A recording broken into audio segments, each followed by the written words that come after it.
Wait, maybe I'm right. All right. Yeah. So which point is located at -3, -2? E. E, very good. I agree. We all agree on that one. What is the ordered pair for L? Negative -6 and 6 and 1. Yeah. -6 and 1. And then draw point Z at -5, -3. So -5, -3 Yes, is here. that's right. Okay, we're all in agreement so far. Yeah. Chrisana, do you have your review? Yes, okay, very good. Very good. Just wanted to be sure.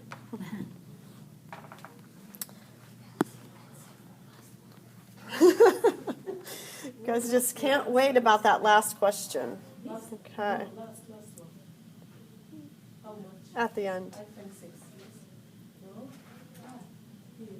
All right, so how will we graph these lines? Where do we begin? -2 and a y. Very good. -2 on the y-axis. And then what is our slope? 5 up 5. Up 5 and over 4.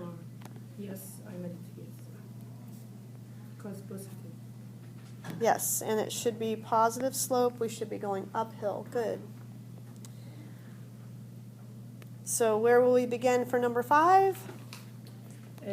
4. Over here or over here? 4 up and y. On the y, yes, thanks. Just got to keep me in line. Just making sure. And then where do we go from there? Down 2. And over 3. Okay, so you said down 2 and over 3. For the 3, do I go to the left or the right? Right.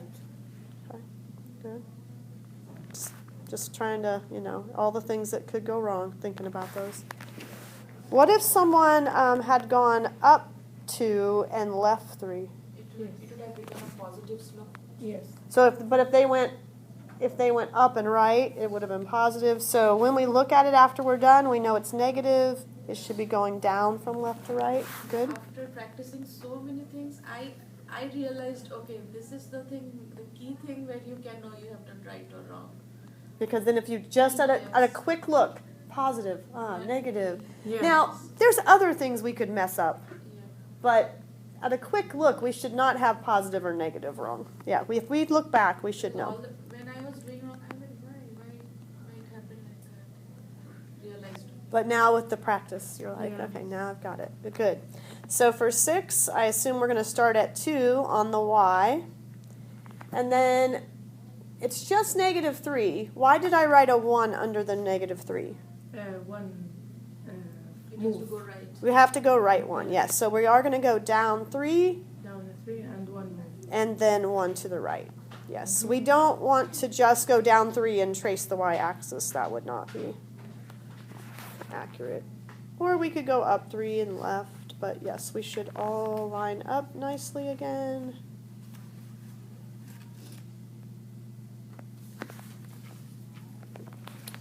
What about this one, number 7? It only has a y. Intersect with the y-axis -3. Okay, so, Parallel to x-axis. oh, so I have to make a line too. Oh, Yeah. very good, yeah. Good, good. You guys are just keeping me in line. In case I had amnesia today and didn't remember, you guys are helping me out. So if it's only a y, then we're going to go to the y-axis, and yes, it's going to be parallel. Nice wording there, parallel to the x-axis.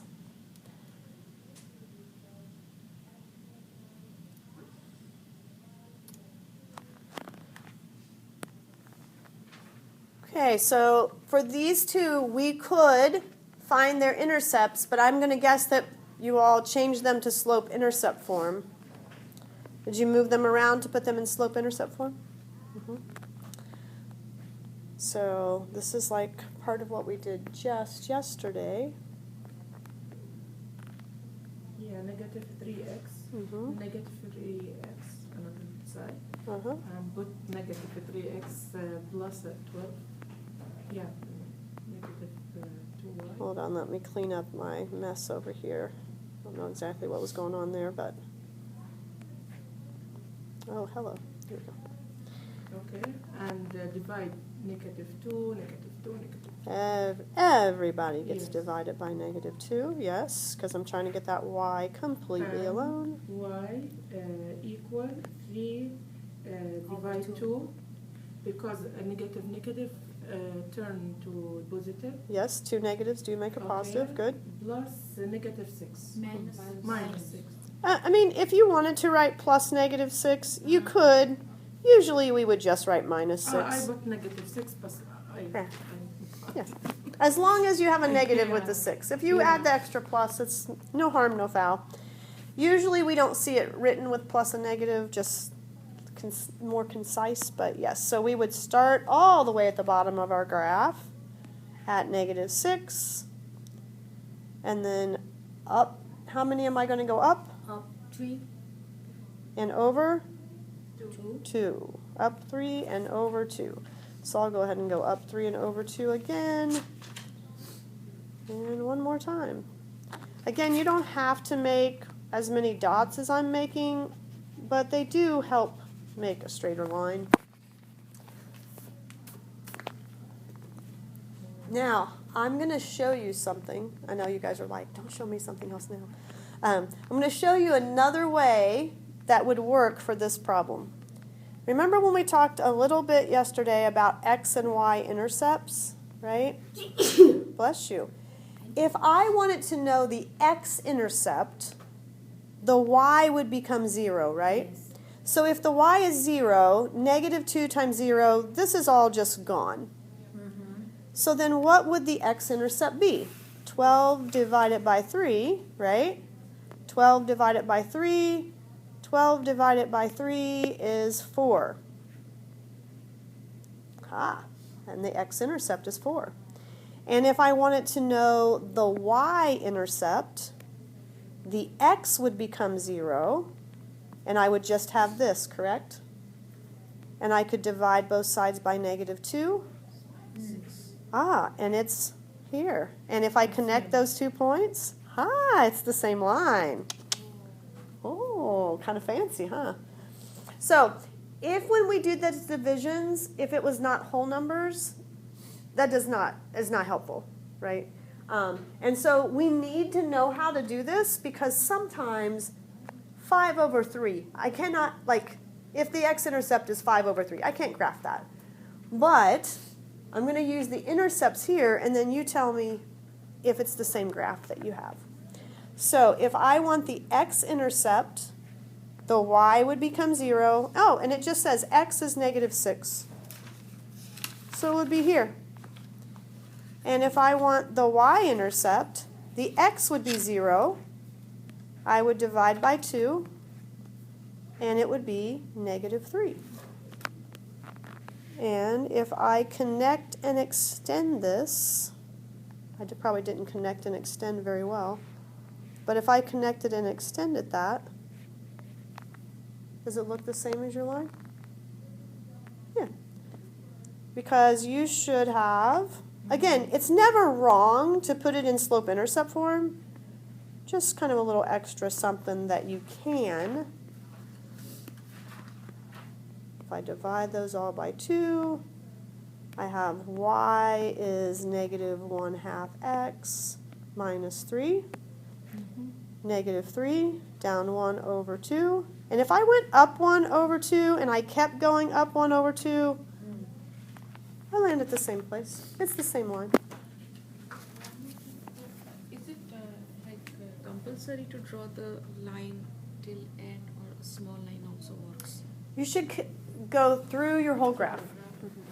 I mean, we put arrows at the ends to show that it continues, but one of the things that we're going to do in Algebra 1 will be things like this. Maybe y is greater than this. And then we have shading on the graph. And we're supposed to shade the part of the graph that is not, that makes this true. And if I don't extend my line,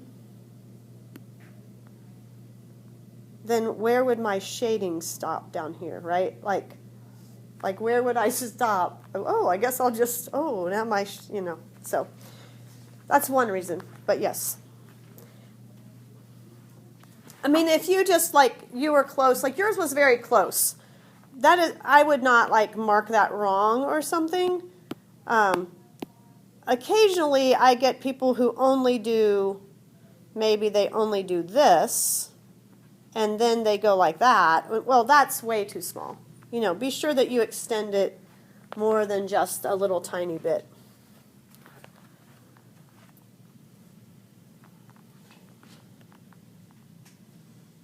So we can change those to slope-intercept form, or if they divide evenly, you could graph with the intercepts, but changing them to slope-intercept form will work every time. And then here for number 10, one of the other new things from yesterday, part of it is new, part of it is old. When we have this is too small, sorry. Can't go with that. There we go. So we know that when the y is by itself, it is in slope-intercept form.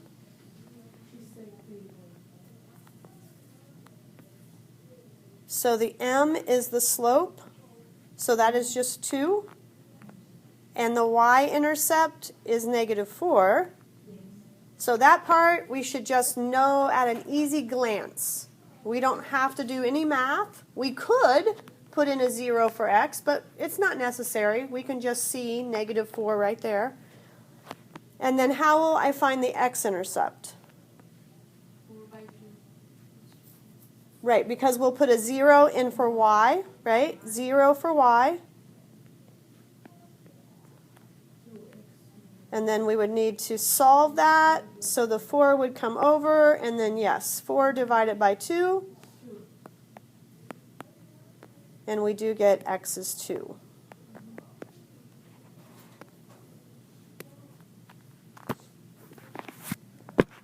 You guys are getting close to getting your question answered now.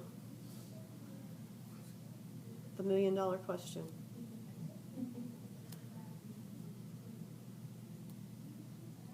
All right, so we have a plumber doing some work for us.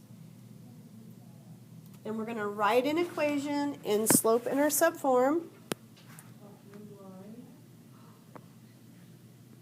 So, 40x plus 100. How do you know the 100 or the 40, which one goes with x? Because they're per hour. Because this says 40 per hour, yes. And this says x is the number of hours. So the one that's per hour, you're not getting charged $100 for every hour. The $100 only happens just the one time. Good. And so how would we find the total cost if the plumber worked for 3 hours?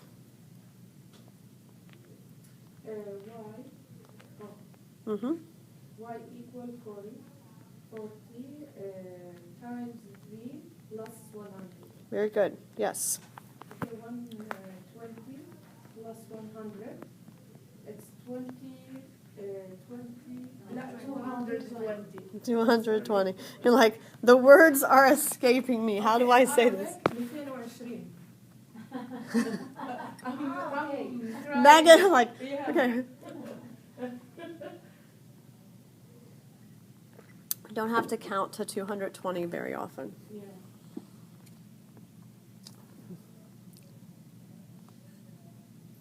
Now, if the total cost was 240, so is total cost an X or a Y? Y Y. So 240, equal 40x plus 100. and so then we would solve, right? This makes more sense. We would subtract. So this you're not looking for dollars, you're looking for how many hours, How many hours? right?